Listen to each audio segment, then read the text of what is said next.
반갑습니다. 오늘은 시편 71편의 말씀을 함께 나누도록 할게요.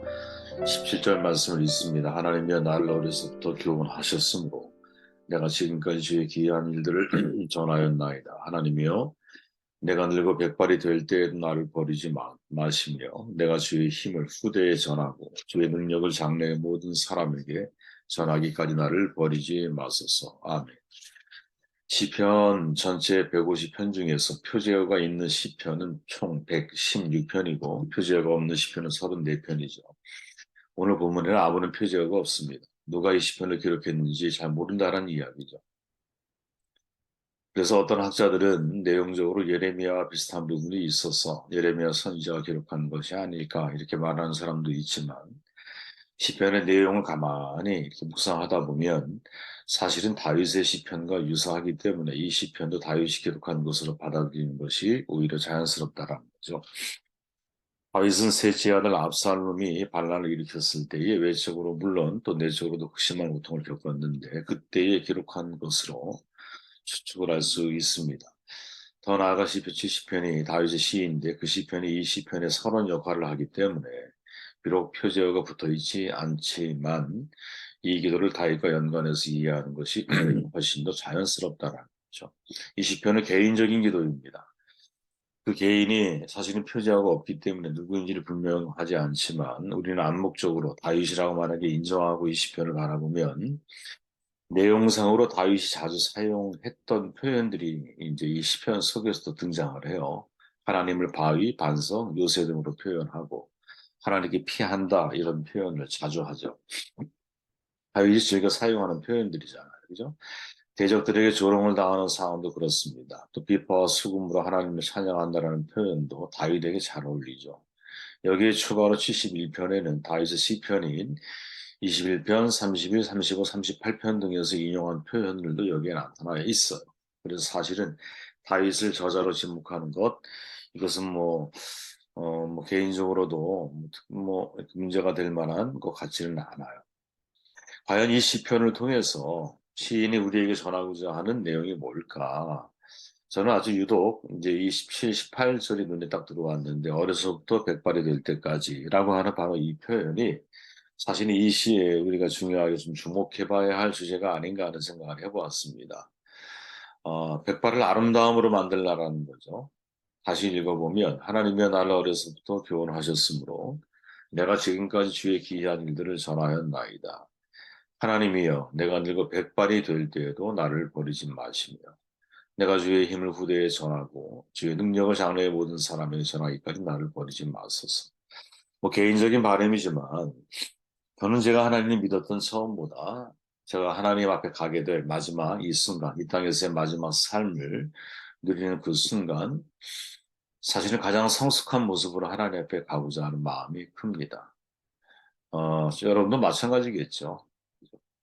어려서부터 내가 비록 하나님을 알았다 할지라도 이 땅을 떠날 때는 하나님과의 사귐이 깊어져 있고 모든 상황에 대한 하나님의 말씀의 해석이 이루어져 있고 그리고 무엇보다도 자원하는 마음으로 내가 하나님을 사랑하고 또 세상에 많은 것들이 있다 할지라도 그 많은 것들을 가져갈 수 있는 건 단 하나도 없잖아요.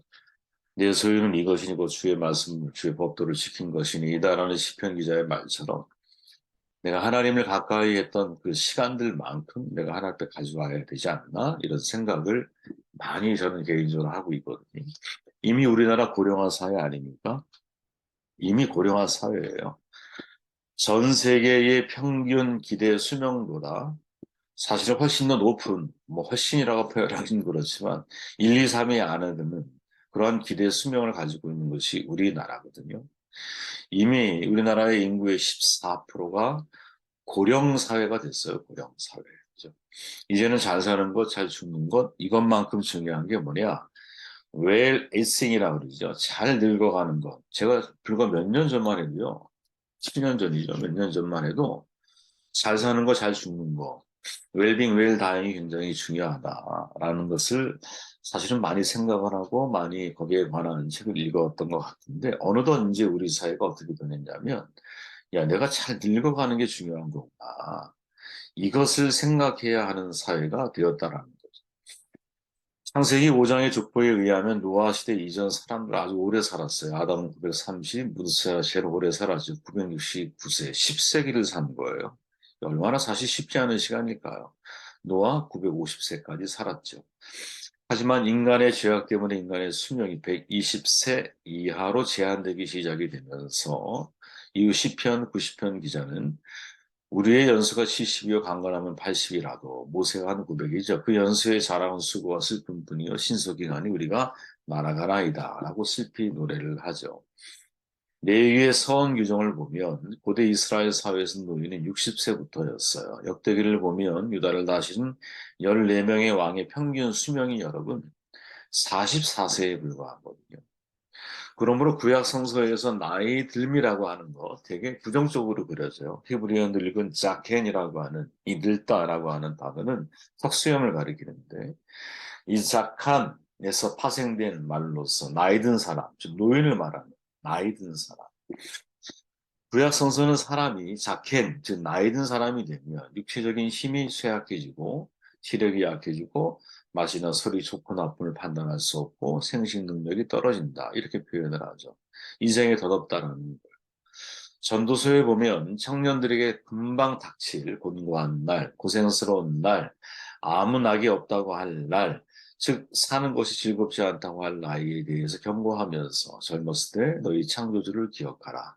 이렇게 우리에게 소개해주고 있죠. 그리고 특히 이제 이 코헬렛 솔로몬이 가장 강조하는 것 중에 하나가 뭐냐? 젊은 자의 영화는 그의 힘이요 늙은 자의 아름다움은 백발이다. 저는 사실 이 구절을 굉장히 마음에 두고 있거든요. 그래, 젊은 사람들의 영화는 뭐냐? 힘이 있고 능력이 있어요. 에너지가 있어. 그러면 백발의 아름다움은 뭐냐? 백발의 아름다움. 이거를 생각해야 한다라는 거죠. 백발의 아름다움. 저는 백발의 아름다움은 시간이 지날수록 하나님을 더 사랑하는 게 아닐까? 백발의 아름다움은 시간이 지날수록 청년들을 가지고 있지 않을 인생의 지혜를 다 알고 있는 것. 그래서 청년들에게 앞으로 어떻게 인생을 살아야 할지에 대해서 그들에게 말해줄 수 있는 삶의 열매들을 내가 맺고 살아가는 것이 중요한 것이 아닐까? 솔로몬이 잠언 16장 31절에서 이렇게 말하죠. 백발은 영화의 멸류가 아니라 공의로운 길에서 얻으리라. 이렇게 말을 하죠. 솔로몬은 백발을 아름다움, 하다르라고 하는 이제 히브리어인데 꽃이라고 말하죠. 인생을 공의롭게 사는 사람에게 하나님께 주시는 멸류관이다. 이렇게 말을 해요. 사실 시인이 노인이 되었다 그래서 모든 사람이 다 지혜로운 사람이 되거나 어른이 되는 것은 분명히 아니라고 저도 생각을 합니다.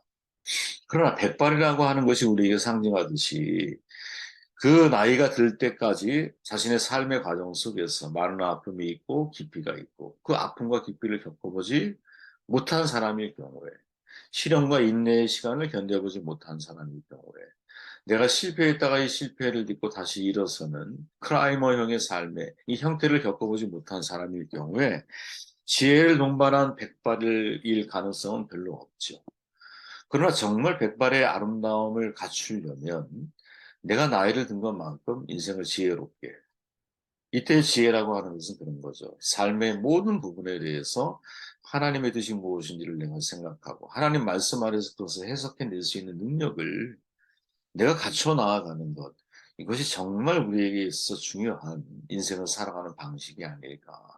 똑같이 나이가 들어도 여러분, 오히려 어린아이로 전락하는 사람이 있다면 나이를 들어갈수록 인생의 지혜를 가득 머리에 담고서 많은 사람들의 인생의 길을 시행착오를 줄여줄 수 있는 좋은 하나님의 통로의 도구로 사용되어질 수 있다는 것을 우리가 기억하며 인생을 살아가야 되지 않을까.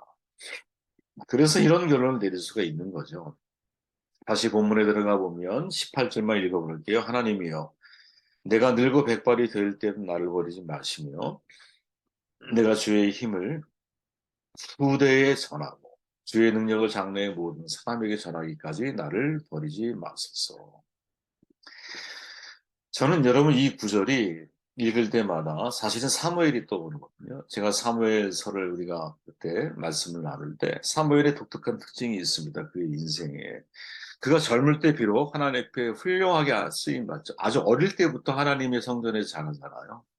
한나가 성전에서 아예 사무엘을 엘리 제사장 밑에서 정말 하나님 안에서 성장하기를 기대하는 마음을 하나님께 완전히 서원하여 드리는 인생이 되잖아요. 그래서 어려서부터 성전을 떠나지 않고 늙어서 하나님의 부름을 받고 이제 예를 들어 이제 죽음을 맞잖아요. 그런데 젊어서보다 훨씬 더 훌륭하게 써야 될 때가 언제이냐? 그가 나이가 들었을 때라는 거죠. 나이가 들었을 때. 나이가 들었을 때 훨씬 더 하나님 앞에 쓰여진 내용들이 성경에는 더 많아. 이게 우리가 전하는 중요한 교훈이 있는 거죠. 내가 백발이 될 때에도 후대에 하나님의 능력을 사람들에게 전달하는 일로 내 인생을 마감해 갈 수 있다면 이게 얼마나 아름다운 일일까. 신약 성서에서 여러분 베드로가 이렇게 말을 해요. 너희 중 장로들에게 권하노니 너희 중에 있는 하나님의 양무리를 치되 억지로 하지 말고 하나님의 뜻을 자원함으로 하며 더러운 이득을 위하여 하지 말고 기꺼이 하며 맡은 자들에게 주장하는 자세를 하지 말고 양무리의 본이 되라. 세 가지를 말하죠. 최소한. 첫째는 이때의 장로는 여러분 교회의 연장자를 가리키는 거. 그 교회에서 누가 봐도 본이 될 만한 훌륭한 인생을 살아온 사람을 말하는 거야. 이 연장자들은 주님의 양을 돌보는 청지기가 돼야 한다. 둘째, 양무리를 돌보는 일을 기꺼이 자발적으로 즐거운 헌신으로 해야 한다. 셋째, 지시하고 명령하고 훈계하는 게 아니라 기꺼이 삶의 본이 되라. 삶의 모범이 되라. 이렇게 말을 해보고 있는. 보통 사람들은 노년은 추억을 먹고 산다라는 말이 있어요. 그죠? 자연스럽게 자신이 이루어왔던 업적이나 무용담을 말하고 싶어지죠. 그런데 예수 그리스도의 사도로 평생 복음을 전하며 많은 교회를 세웠던 사도들, 그중에 바울은 노년이 돼서 자신의 삶을 되돌아보며 빌보에 있는 교인들을 향해서 이렇게 말하거든요.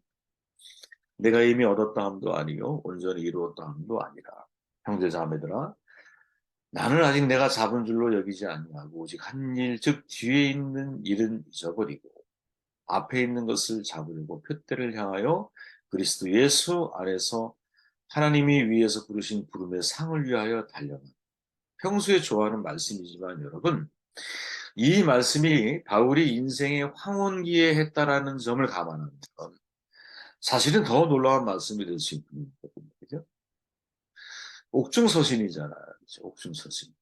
특별히 이제 이 빌립보서 같은 경우도 다윗이 거의 말년에 쓴 서신 가운데 하나 아닙니까? 사람이 노년이 되면 여러분 배움을 놓치기 쉽잖아요.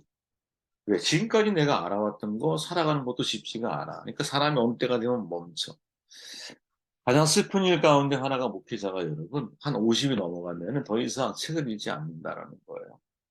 왜? 지금까지 해왔던 것만 그냥 잘 다시 이제 내가 울고 먹어도 남은 세월 내가 그냥 살아갈 수 있다고 내가 생각을 하는 거거든요.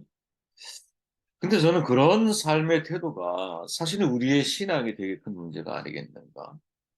지금 바울이 여러분 말년에 내가 앞에 것을 잡으려고 표대를 향하여 달려가고 있는 삶의 태도. 이것을 절대 우리가 포기하면 안 된다는 거죠.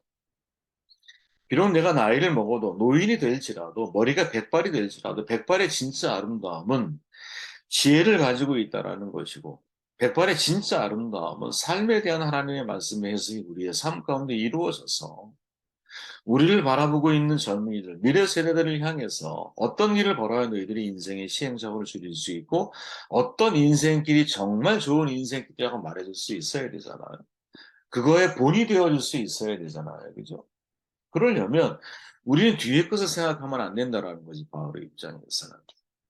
앞에 표대를 향해서 네가 달려가는 삶을 살아야 한다라고 말을 하고 있는 거죠. 뒤에 있는 것을 빨리빨리 잊어버리고 앞에 너가 달려가야 할 너의 사명을 바라보며 살아가야 한다라는 저는 희망해요. 마지막 순간까지 사명이 제 눈에 보였으면 좋겠고요. 아니, 그 사명을 만들어가는 사람이 되기를 저는 희망해요. 하나님이 우리에게 보이실 수 있죠. 그럼 정반대로 안 보이실 수도 있거든요. 하나님이 우리에게 말씀하실 수도 있죠. 근데 반대로 말씀하지 않으실 수도 있거든요. 그럼 말씀하지 않고 보이지 않고 들리지 않고 만약에 그렇다면 우리는 어떻게 해야 할까? 우리가 찾아가야 되는 거죠. 이게 진짜 인격적으로 내가 하나님을 알고 있는 사람의 삶의 반응이 아닐까요? 내가 만들어가는 거죠. 예측되는 미래라는 게 있다고 말씀드리잖아요. 예측할 수 있는 미래에 대해서는 내가 고민해야 되는 거죠. 생각을 해야 되는 거죠. 그래서 내가 늙어서는 어떤 사명을 향해 백발이 돼서는 어떤 사명을 감당하며 내가 하나님 앞에 인생을 살아갈까. 아까 제가 말씀드렸듯이 모세가 여러분 죽을 때 나이가 120세야. 신명기 34장에 보면 눈이 흐리지 아니하고 기력이 쇠하지 아니하였어. 그런데 죽어. 유다서에 보면 여러분 천사가 미카엘이 사탄과 이 모세의 저기 문제를 놓고 변론하는 장면이 나오잖아요. 유다서 우리가 유다서 이제 한 2, 3주 후에 그 말씀을 같이 나누게 될 것 같은데 근데 죽을 때 나이가 120세야. 근데 전혀 죽지 않아도 되는 젊음을 가지고 있어. 근데 왜 죽어야 돼? 사명을 다했기 때문이잖아요. 그러니까 사실은 이걸 우리에게 그대로 적용해 보면 사람이 진짜 언제 죽는 거냐? 사명이 다해야 죽는 거구나. 그러니까 사명이 다할 때 내가 죽는 거라고 생각을 한다면 아직도 내가 해야 할 사명이 무엇인지 내 눈에 보이기 시작한다라는 거. 내가 그것을 찾을 수 있다라는 거. 내가 그 하나님의 음성을 들을 수 있다라고 하는 것은 내가 이 땅에 살아야 있어야 할 이유가 정확해지는 거죠. 이유. 음? 저는 정말 그런 믿음을 우리가 가져야 한다고 봐요. 인간이 죽는 건 늙을 때가 아니야. 사명을 완수할 때. 내가 나이를 먹는 거 막을 수 없어요. 그러나 지나간 추억 속에 살 것인지 아니면 앞에 있는 표대를 향해서 달려가는 인생을 내가 살아갈 것인지 이것은 내 스스로 결정할 수가 있는 거예요. 이거는. 많은 우리의 어르신들이 저도 이제 어머님이 계시지만 어떻게 내 삶을 마무리해야 할까에 대한 준비를 우리는 사실 잘 못하고 그냥 하루하루 사는 게 위급하고 하루하루 사는 게 사실은 쉬운 여정이 아니니까 다 이해가 돼요. 그럼에도 불구하고 여러분 권면을 드린다면 내가 나이 들어서 어떤 사명을 위해서 헌신하다가 이 땅을 마감할 아직 나의 눈에 거룩한 부담감이 있고 이것은 내가 해야 할 일이라고 판단되어지는 사명이 있을 때는 사명을 감당하다가 하나님의 부름을 받는 사람이 되시기를 정말 주의 이름으로 축원을 드립니다. 빅터 프랭클의 말을 마지막으로 한다면 사명, 특히 매우 구체적이고 개인적인 사명을 가졌음을 생각하는 노인들은 정신적으로 건강할 뿐 아니라 육체적 질병도 잘 안 걸리고 그래서 의욕 없는 생활과 거리가 멉니다. 이게 죽음의 수용소를 이 빅터 프랭클이 경험하면서 거기서 본 살아남은 분들을 기억하면서 쓴 글이거든요. 저와 여러분이 끝까지 사명을 잘 감당, 특별히 100발의 더 중요한 사명을 발견하는 그런 축복이 있기를 주의